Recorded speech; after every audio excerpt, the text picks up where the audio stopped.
Hi, welcome to our pre-calculus. This is episode 88. Topic today is using reciprocal and quotient identities to simplify a trigonometric expression. The critical word here is the word identities. The entire chapter 5 revolves around this concept. It's a central concept in trigonometry, much more so than algebra. It plays a significant role. So let's just go back and refresh our mind about what is an identity or why is it so significant. So in mathematics, you come across expressions, equations, identities. What's the difference between this kind of terminology that we use? If you write an equation like x plus 1 is equal to 5, that is true only if x is equal to 4. So you solve that equation, you get that x is equal to 4. But if you write x plus 1 squared is equal to x squared plus 2x plus 1, this statement is always true for whatever real number you put for x. The two sides are equal. It's not an equation that we try to find a solution for, rather it's always true. When something is always true, we refer to it as an identity. Identity is a mathematical statement that for all the allowed values of its variables, the two sides are equal to each other. Trigonometry is well known for having a very large body of such identities, much more so than any other field that you have come across. Here are some of the basic identities we have come across. Some of them we have seen before, perhaps some of them might be new to you. The basic identities come in three types. They're called reciprocal, quotient, and Pythagorean. Reciprocal is another word for inverse, but we don't use the word inverse because it could cause a confusion with the inverse function. So we just use reciprocal. Reciprocal simply means 1 divided by something. So here I have 1 divided by cosecant of u, and so on. These are types of reciprocal identities. Quotient simply refers to a ratio. If you have a ratio of two functions becoming equal to a third function, we refer to such identities as quotient identities. Pythagorean identities are named this way because they resemble the Pythagorean theorem in geometry, and in fact that's where they come from. So in geometry, like you have a squared plus b squared equal to c squared, and these all have that flavor, and for that reason they are referred to as Pythagorean identities. Today we are going to focus on the first two. So it says use reciprocal and quotient identities to simplify certain problems. Let's just go ahead and remind ourselves where did these things come from. So you remember that we started with a right triangle. In that right triangle we had an angle here. That angle is referred as u for some reason instead of theta or whatever is called the u. And you remember that the sides traditionally labeled this way. And for example, we had sine of u was the ratio of opposite to hypotenuse. And you remember cosecant of u is the ratio of hypotenuse divided by the opposite. So from this observation, we can say that either of them is a reciprocal of the other one. So for example, sine of u, I can go ahead and calculate this cosecant, this fraction, and then find the reciprocal of this fraction. 1 divided by c over b is just b over c. So for that reason, you can say sine of u is 1 over cosecant of u. You can play this game the other way. You can say, I go ahead and calculate sine of u, and if I take the reciprocal of that, I'll get cosecant of u. So you can also say cosecant of u is equal to 1 over sine of u. If you want to have both of them on the same footing, perhaps you can put them all on one side of equation. Then you'll have sine of u times cosecant of u is equal to 1, which is obvious when you multiply these two. When you multiply this one with this one, b over c times c over b, they cancel each other out and you just get 1. So if you wish, you can add a third one to these, that sine of u times cosecant of u is 1. Same thing applies to cosine and secant. So cosine of u times secant of u, that is also 1. Let's separate these things. So, and then finally tangent of u times cotangent of u, that is also 1. So tangent of u times cotangent of u, that's also 1. Okay, and you remember tangent of the angle u was opposite divided by adjacent. Sine, we have it up there. Let me just rewrite it. Sine of u is, well, b over c.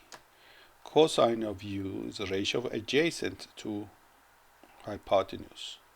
So if I say that if I take sine divided by cosine, the c's cancel, and what I get is tangent of u is equal to sine of u over cosine of u.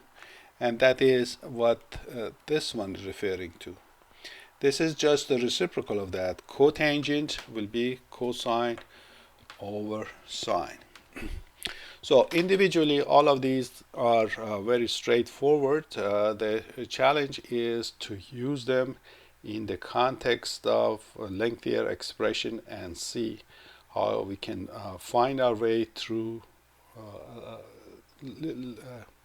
expressions with many of these things combined to find a simpler expression. So the questions that you see here, it says simplify cosecant times sine over cotangent of x, and the objective is to write it as a single trigonometric function or just a number. Which one would it be in this case? So you have many options here. So we can use that sine times cosecant is 1, or go ahead and replace your sine by 1 over cosecant, or replace cosecant by 1 over sine. You have several options. Let's go ahead.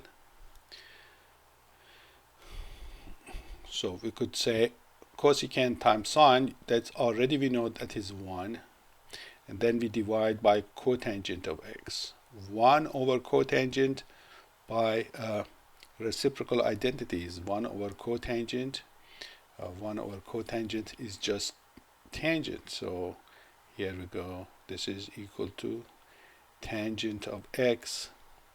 So the idea was to write the final answer in terms of one single trigonometric function, and that is what we got. We just got one function at the end. So there is no secondary function, there is no fraction or anything. It's just the name of one single function.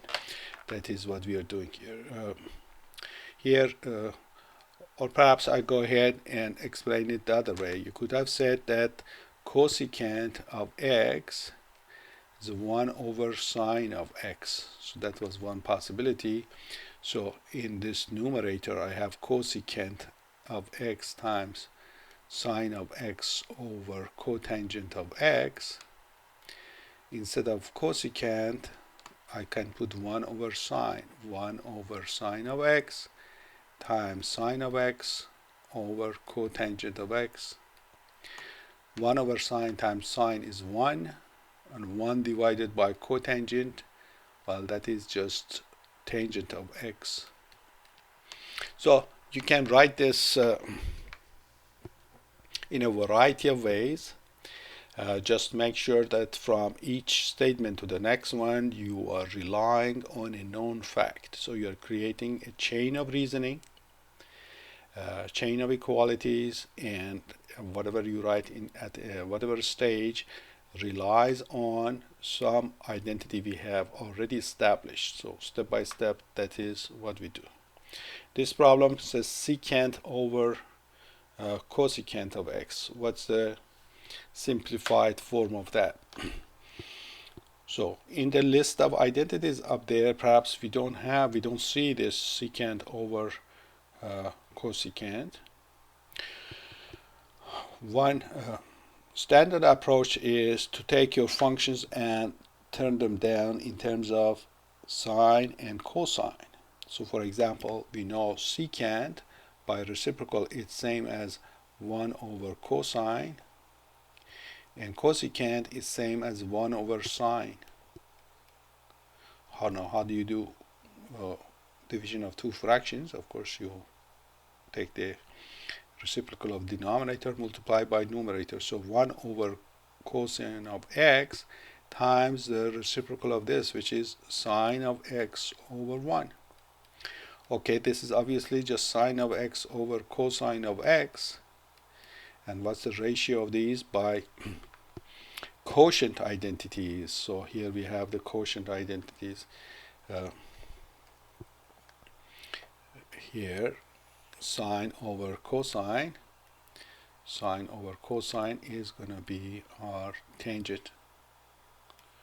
So we reduced it to a single function, in this case tangent of x, and so on. Here is secant cosine over tangent. Well, secant cosine, do we remember what that is? Secant cosine, so we need to have these things in mind. Secant cosine is just 1, or instead of secant, write 1 over cosine. Instead of cosine, well, just write cosine.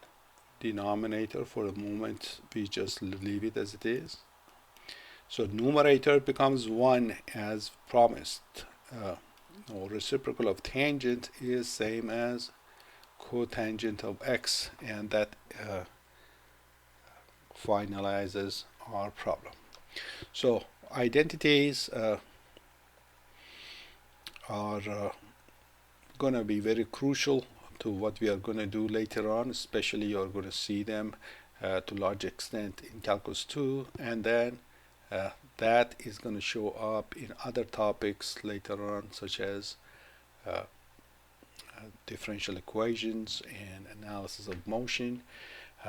You see a good bit of this thing in calculus when you deal with conic sections.